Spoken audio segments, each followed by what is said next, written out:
Oi gente, hoje eu vou mostrar para vocês o meu liquidificador portátil. Além de lindo, ele é super potente.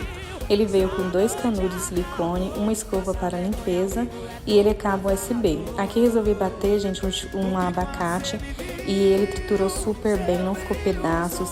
Ele tritura gelo e ele tem essas LED aí azul, vermelho, tudo por segurança, gente. E olha esse resultado da minha vitamina de abacate, ficou perfeita, gente. E aí o bom é que depois pode consumir no próprio copo do liquidificador e tem também essa opção do canudinho aí que eu amei.